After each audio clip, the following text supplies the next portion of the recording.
RCR, la red que comunica y une al Perú. Vamos a tomar contacto de inmediato y le agradecemos la amabilidad que tiene con RCR, Red de Comunicación Regional, al señor Carlos Castro Gabo. Él es el decano del Colegio de Economistas de Lima y le agradecemos la amabilidad de esta comunicación. Qué gusto saludarlo, señor Castro, muy amable. Buenos días. En primer lugar, agradecer a Red Comunicación Regional, al espacio que conduce tu persona, José, de Enlace Regional, y siempre atento a las convocatorias, invitaciones y consultas que RCR, ¿no? Como medio de comunicación social y serio, preocupado por la agenda país y lo que está pasando actualmente en el Perú y también en el contexto internacional.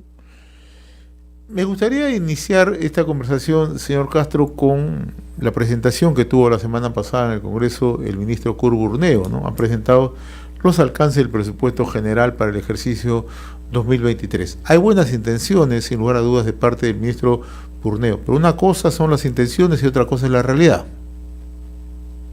Como bien usted lo ha dicho, ¿no?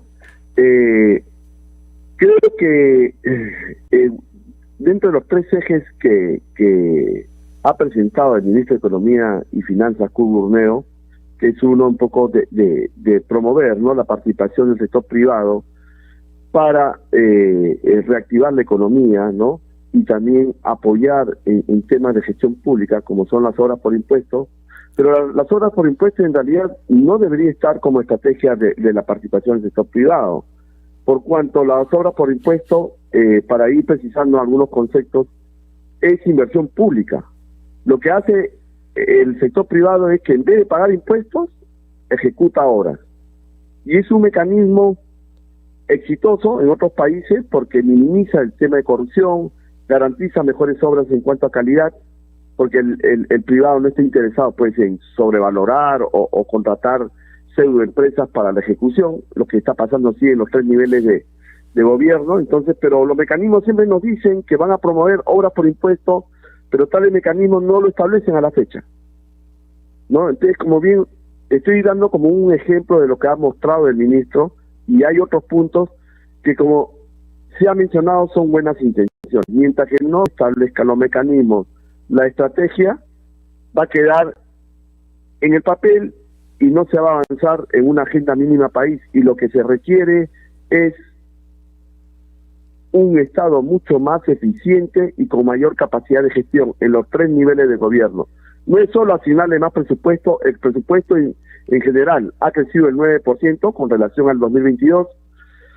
El incremento más fuerte, si bien cierto, su participación sigue siendo menor, pero en cuanto a incremento de montos, es en los gobiernos locales, ¿no?, gobiernos regionales, y si bien cierto, solamente se incrementa el 2.6% con relación al 2022, el gobierno nacional sigue concentrando más del 65% del presupuesto proyectado y presentado ante el Congreso de la República para el 2023. Bueno, la gran pregunta que nos hacemos nosotros es, cuando llega el ministro Burneo al Parlamento Nacional, ¿está tomando en cuenta todos los ofrecimientos que está haciendo en las últimas semanas el presidente de la República? El presidente de la República, cada vez que se reúne con organizaciones, con gremios, ¿no?, lo que está planteando son aumentos de sueldo, está planteando bonos, está planteando un conjunto de ofrecimientos de carácter económico. ¿Esto está siendo considerado en el presupuesto? No toda la oferta que a veces se ofrece, ¿no?, en otros escenarios, como son los encuentros que pueda tener el propio presidente o algún titular de alguna cartera con la población o con alguna organización o con sectores productivos, necesariamente se va a realizar, ¿no? Mientras que no plantee cuál va a ser la estrategia y en qué es lo que le toca al sector público, va a quedar en ello, ¿no? Te explico. Si bien cierto, en lo que se presentó la semana pasada ante el Congreso sobre salud, el incremento que se ha dado en el presupuesto de salud es básicamente gasto corriente, José. Es para financiar los contratos CAS-COVID que van a pasar ahora a ser CAS, ¿no?, con mayor, digamos, régimen de derechos y de estabilidad laboral. Pero no se ha hablado la necesidad en cuanto a inversión en salud. Entonces, ¿de qué hablamos? El COVID nos desnudó como país que tenemos uno de los sistemas más precarios, no solamente es en gestión, en el tema de recursos humanos, sino la presencia del Estado en salud a nivel nacional. Y es lamentable porque hemos descuidado el sector salud a nivel nacional, y lo más preocupante es que gran parte de la población peruana no tiene posibilidades de ser atendida en el sector privado. Y ya lo hemos visto en el 2020. Ahora, el otro aspecto, doctor Carlos Castro, es que también hace unos días se presentó el programa macroeconómico multianual, ¿no? Y ha presentado una serie de variables preocupantes, ¿no? Uno es la caída del Producto Bruto Interno, la caída del sector minero en el 2022, 0% de inversiones en el presente año, ¿no? Entonces, por eso yo explicaba las buenas intenciones del ministro Urneo y trastoca con la realidad. Así es, incluso lo anunció el propio ministro de Economía y Finanzas, asumiendo que si construíamos un escenario en medio minuto, José, a través de tu espacio, ¿qué hubiera pasado si el Perú hubiera compartido una agenda país mínima en 4 o 5 puntos, entre ellos la reactivación económica, generación de empleo para los próximos 4 años, un clima de certidumbre para la inversión? Tú lo has dicho, es prácticamente cero. La inversión actualmente, ha habido incluso salida de capitales, ¿no? Por la situación de incertidumbre, ¿no? Por el tema de manejar discursos, digamos, en un escenario se hablaba de promoción de la inversión privada, en otros incluso hasta intentos de estatización y una serie de cosas, ¿no?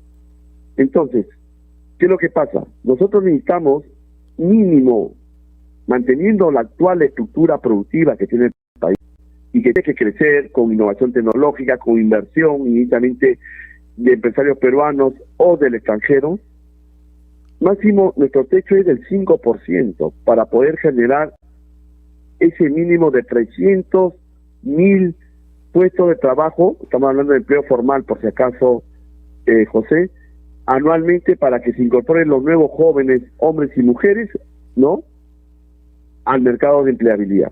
No lo hacemos hace mucho tiempo y ahí están los resultados. Tenemos una estructura económica altamente informal, en algunos departamentos sobrepasa el 90%, pero en promedio a nivel nacional está con producto del COVID, está por encima del 80%, ¿no? Entonces, ¿de qué hablamos? Si es que gran parte de los peruanos no van a tener un mínimo de bienestar por cuanto están en el subempleo, empleo precario, que no van a tener acceso a un régimen previsional cuando le toque, ¿no?, ya estar en la edad de que va a ser imposible estar en el mercado laboral.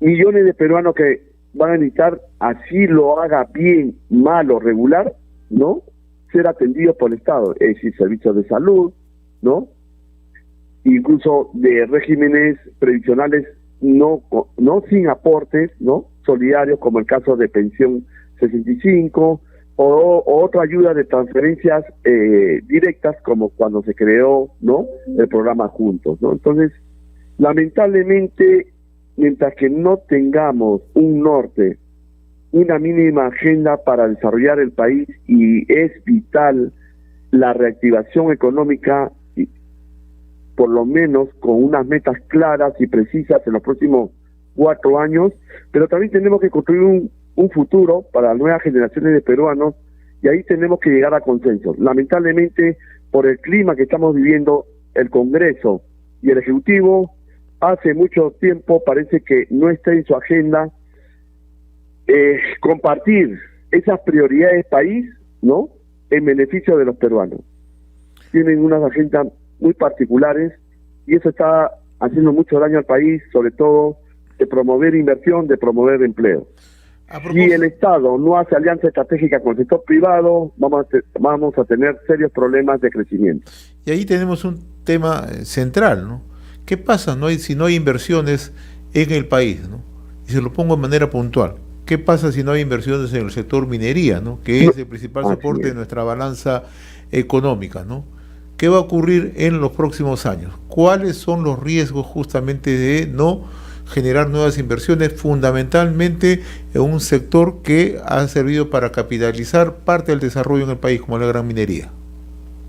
Lo que preocupa es, conociéndolo al ministro de Economía y Finanzas, no habló sobre la estrategia en cuanto a la promoción, ¿no?, de la inversión privada, su participación en el crecimiento, sobre los proyectos mineros. Tenemos una serie de proyectos mineros que no se destraban a la fecha por el tema de conflictos sociales, temas de sostenibilidad ambiental y una serie de factores que están paralizados.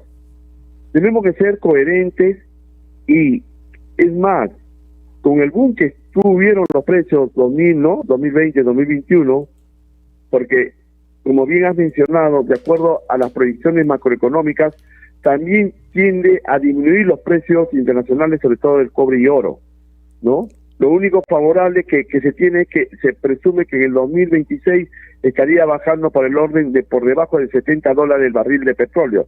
Todavía nuestra estructura energética depende mucho del petróleo aquí en el Perú, entonces es lo único positivo en cuanto a estos,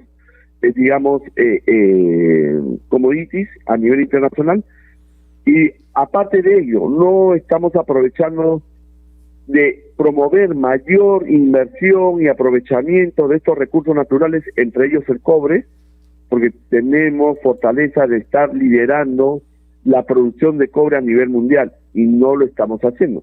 Que en el camino para esas inversiones, y en buena hora que se hable del tema de sostenibilidad ambiental, que se hable de una mayor innovación tecnológica, de darle valor agregado a estos commodities, en buena hora. Chile lo ha hecho en los últimos 40 años. Aquí se llevan concentrados a Chile para darle valor agregado. Entonces yo creo que falta una planificación del desarrollo, cómo negociar y considerar a la inversión indistintamente extranjera o de la empresa peruana como aliados estratégicos para el crecimiento, ¿no? Más allá también de que es un reto país construir un Estado mucho más eficiente en las tres instancias de gobierno, empezando por la inversión pública, el manejo de los presupuestos, pero pensando principalmente en el bienestar del ciudadano. Si no actuamos de esa manera, creo que vamos a estar cultivando, ¿no?, una situación de alto riesgo y de desborde social que va a ser incontenible en el futuro, ¿no? Muy bien, señor Carlos Castro Gao, decano del Colegio de Economistas de Lima. Yo le agradezco la gentileza de haber compartido esta comunicación a través de RCR, Red de Comunicación Regional. Ha sido un gusto conversar con usted, muy amable. Al contrario, a ustedes, y cuando crean conveniente, ¿no?, RCR, que nos convoque, ¿no?, al Colegio de Economistas de Lima, al suscrito, estaremos atentos a sus invitaciones y a sus consultas. Abrazos, y en cualquier momento estaremos conversando. Muy amable. Conversamos con el decano del Colegio de Economistas de Lima. RCR, la red que comunica y une al Perú.